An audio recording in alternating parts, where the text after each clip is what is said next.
आज की एक बहुत ही महत्वपूर्ण प्रेस वार्ता में सभी मीडिया बंधुओं का मैं स्वागत करती हूं, अभिनंदन करती हूं और इस्तकबाल करती हूं। और अपनी बात ये कहकर शुरू करना चाहती हूं कि हर आदमी में होते हैं 10-20 आदमी, जिसको भी देखना कई बार देखना। ये लोकसभा चुनाव इस दृष्टि से बहुत ही विलक्षण रहा है कि मोदी जी के साथ साथ भाजपा और आरएसएस की विषाक्त विचारधारा से जुड़े कई और व्यवसायों में काम करने वाले लोग, कई पत्रकार भी उसमें बेनकाब हुए हैं।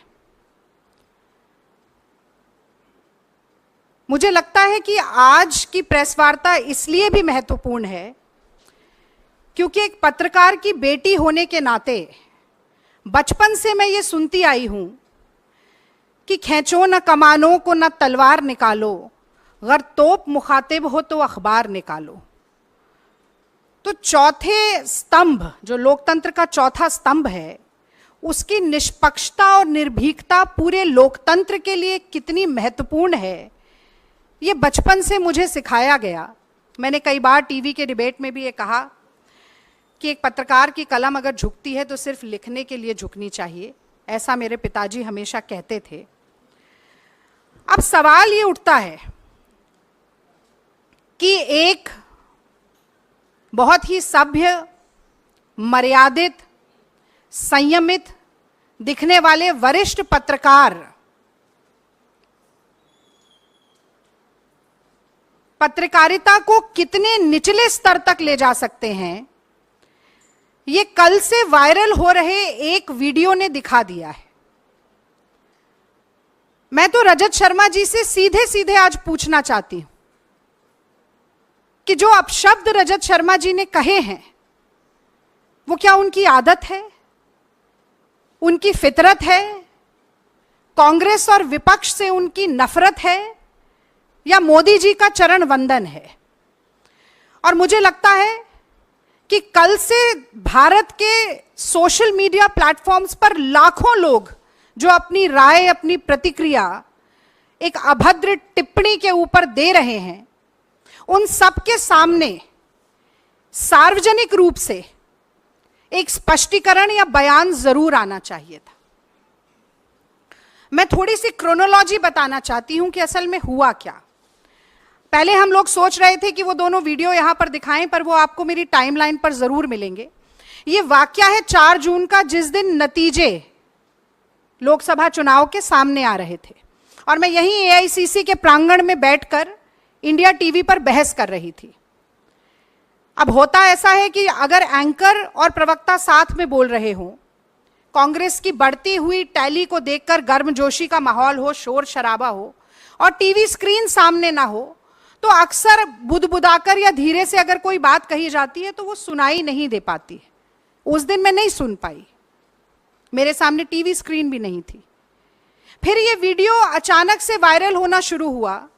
कल मेरे और पवन खेड़ा जी के संज्ञान में हमारे कुछ कांग्रेस के कार्यकर्ताओं ने भी, और ट्विटर यानी कि एक्स, पहले ट्विटर कहा जाता था, उस प्लेटफॉर्म पर भी हमें कई लोगों ने ये वीडियो भेजा।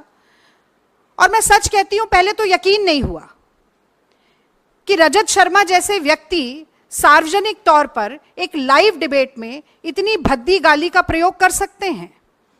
और चूंकि जो वीडियो हमें भेजा गया उसमें नीचे वो गाली लिखी हुई भी थी, तो मन नहीं माना कि ऐसा हो सकता है।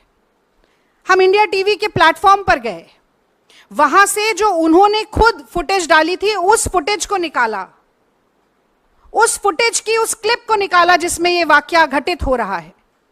और वहां पर भी, जिसे अंग्रेजी में एक एक्सप्रेशन कहा जाता है, अंडर द ब्रेथ, बुदबुदाकर, धीरे से, केवल इस बात पर कि मैं उन्हें टोक रही हूं कि कांग्रेस पर आज भी लगातार प्रहार मत कीजिए। शायद मोदी जी की घटते हुई संख्या और कांग्रेस की बढ़ती हुई संख्या को देखकर झुंझला इतना गए कि उन्होंने वो गाली दी। और अब मैं एक नारी के तौर पर भी, एक भारतीय महिला के तौर पर मैं ये जानना चाहती हूं रजत शर्मा जी से कि ये बात सिर्फ एक रागिनी नायक की नहीं है। मैं 10 साल से ईमानदारी से अपनी पार्टी का पक्ष टीवी पर रख रही हूं। आप पत्रकार होते हुए भी भाजपा का पक्ष रख रहे हैं। मोदी जी के साथ जो आपका इंटरव्यू हुआ वो सबने देखा, किस तरीके की बातचीत उसमें हुई, सबने देखा। मेरे माँ बाप, मेरे बूढ़े सास ससुर, मेरे बच्चे, सब वो वीडियो देख रहे थे। कांग्रेस के लाखों करोड़ों लोग, इस देश की जनता वो वीडियो देख रही थी। आपने मुझे गाली दी सिर्फ इसलिए कि मैं ईमानदारी से अपनी पार्टी का काम कर रही हूँ, सिर्फ इसलिए कि मैं ईमानदारी से अपनी पार्टी का काम कर रही हूँ। और सिर्फ गाली नहीं दी, उसके बाद सुबह आपने मुझे धमकाना शुरू किया। आपने कहना शुरू किया कि अगर प्रेस कॉन्फ्रेंस किया जाएगा तो डेफेमेशन का केस करेंगे। मतलब आप चोरी करें, उसके बाद आप सीना चोरी करें। आपको लगता है कि धमकाने से हम डर जाएंगे? और ये आंसू सिर्फ इसलिए नहीं है कि मेरा अपमान हुआ है, ये आंसू इसलिए कि आप सोचते हैं कि सत्ता का घमंड इतना है, अहंकार इतना है, आपको लगता है कि आप कुछ भी करेंगे और बच के निकल जाएंगे क्योंकि मोदी जी का हाथ आपके ऊपर है। आप गाली दें, उसके बाद आप कहें कि आप ही डेफेमेशन का केस करेंगे और कांग्रेस पार्टी पीछे हट जाएगी। मैं याद दिलाना चाहती हूं आपको रजत शर्मा जी, महात्मा गांधी ने इस देश में सबसे पहले अभय का पाठ पढ़ाया था। चंपारण में नीलहे जबरदस्ती नील की खेती कराते थे। गांधी जी ने कहा था कि सत्ता के गुरूर से डरो मत, अत्याचार से, शोषण से डरो मत। कितनी भी ताकत हो सरकार के पास, डरो मत। और मुझे लगता है कि वही आज राहुल गांधी भी चरितार्थ कर रहे हैं जब वो ये नारा देते हैं डरो मत। तो देखिए, हम डरे नहीं, आपकी गीदड़ भपकियों से नहीं डरे। सबसे पहले तो मुझे लगता है कि आपको बताना चाहिए था कि अगर आपने गाली नहीं दी तो आपने कहा क्या है, कौन से शब्दों का इस्तेमाल किया है। वो आपने नहीं किया क्योंकि न सिर्फ आपका मुखौटा हटा है, बल्कि आपके मन में कितना मैल है, कितना जहर है, कितना गुस्सा, कितना क्रोध, कितनी घृणा है, वो सब आज कहीं ना कहीं बाहर आया है। तो आज विलंब हुआ, हमने सुबह 12 बजे प्रेस वार्ता रखी थी। उसके बाद ये क्रिमिनल कंप्लेंट हमने लॉन्च की है, ये आपसे हम शेयर करेंगे। 2 sections, section 294 and section 509 of the IPC. Section 294 कहता है, whoever to the annoyance of others does any obscene act in the public place or sings, recites or utters any obscene song, ballad or words in or near any public space shall be punished with imprisonment of either description for a term which may extend to 3 months or with fine or with both. और दूसरा section 509, outraging modesty of a woman. Whoever intending to insult the modesty of a woman utters any words, makes any sound or gesture, or exhibits any object intending that such word or sound shall be heard, or that such gesture or object shall be seen by such woman, or intrudes upon the privacy of such woman, shall be punished with the imprisonment for a term which may extend to 3 years, and also with fine. तो आपकी धमकियों और गीदड़ भपकियों से आपने चुप कराने की कोशिश की, खामोश कराने की कोशिश की। हमने ये क्रिमिनल कंप्लेंट लॉन्च की है और हम न सिर्फ ये उम्मीद रखते हैं कि इस पर प्राइमा फेसे इन्वेस्टिगेशन के बाद एफआईआर भी दर्ज होगी, बल्कि मैं आज एनसीडब्ल्यू को भी आप सभी मित्रों के माध्यम से जगाना चाहती हूँ। ये सुओ मोटो कॉग्निजेंस एनसीडब्ल्यू कब लेना सीखेगी? नेशनल कमीशन ऑफ वुमेन को कठपुतली की तरह नचाना मोदी सरकार कब बंद करेगी? हमने पहलवान बेटियों की पीड़ा देखी, उनकी छाती पर लातें मारी गई, उनको अपने मेडल सड़क पर छोड़ने पड़े, हर तरह का दुर्व्यवहार हुआ। तो मोदी जी से बहुत ज़्यादा अपेक्षा नहीं है, पर एक बार फिर आज गेंद उनके पाले में भी है कि कहीं ना कहीं नारी शक्ति की बात करना, नारी वंदन की बात करना, तमाम बड़े बड़े नारे देना नारियों से संबंधित, आज उन सभी का एक बड़ा फैसला, उनका सत्यापन करने का एक बड़ा फैसला वो ले सकते हैं। और मुझे लगता है कि आगे बढ़कर इस मसले पर बोलना चाहिए। और अंत में मैं ये बात जरूर कहना चाहती हूं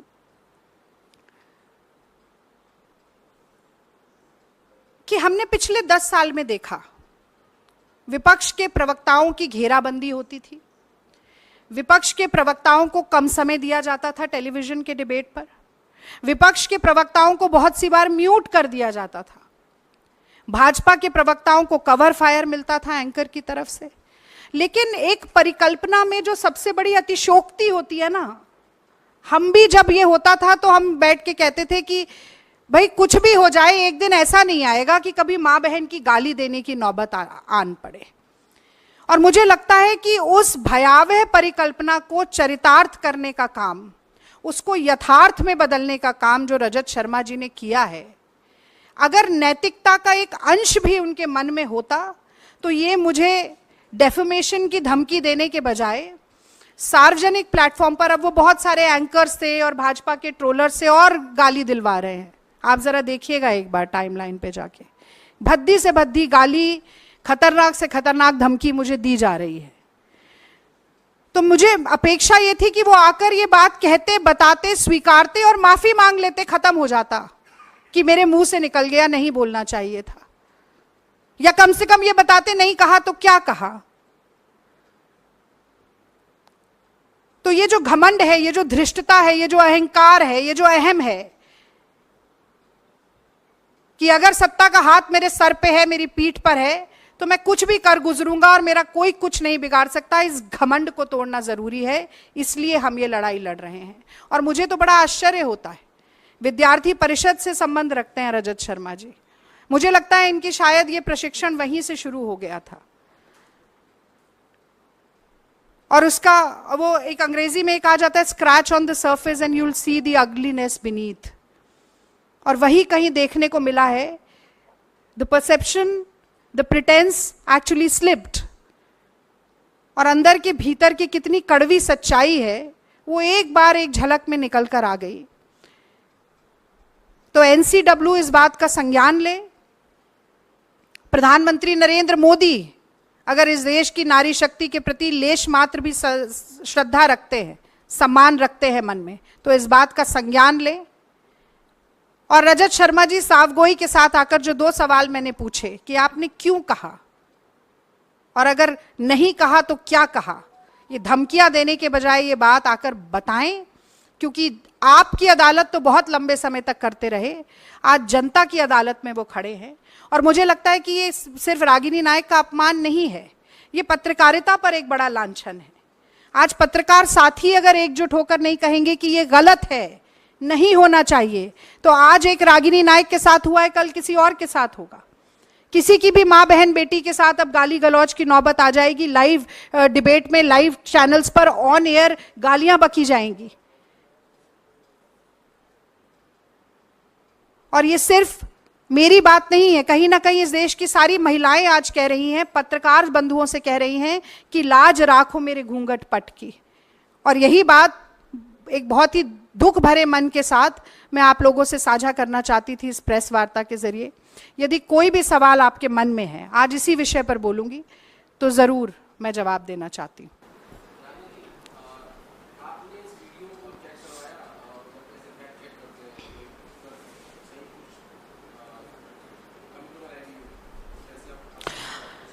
आदेश जी, मैंने जैसा कि आपको बताया कि जो पहला वीडियो मुझे मिला वो भी मेरी टाइमलाइन पर है, वो वीडियो मुझे लगा कि एडिटेड है, क्योंकि उसमें नीचे एक गाली लिखी हुई है, ऊपर ये भी लिखा हुआ है कि रजत शर्मा गाली दे रहे हैं। पर उसके बाद इंडिया टीवी ने जो लाइव शो अपने ही प्लेटफॉर्म पर शेयर किया, उसमें से वही फुटेज लेकर हमने वो सेक्शन, वो पार्ट, वो क्लिप आपको दिखाई है। अगर वो मॉफ्ड है तो इंडिया टीवी अपने ही सीनियर मोस्ट एडिटर की मॉफ्ड वीडियो क्यों शेयर करेगा? वो किसी और प्लेटफॉर्म से नहीं ली गई, उसके साथ कोई छेड़खानी नहीं की गई। और जो आप जांच की बात कर रहे हैं, मुझे लगता है ओनस ऑफ प्रूफ इस वक्त परपिट्रेटर पर है, अग्रेसर पर है, जिसने गलती की है उसके ऊपर है। तो अगर ये जांच की मांग होती है, वो जांच करवाएं ना, वो मांग कर रहे हैं।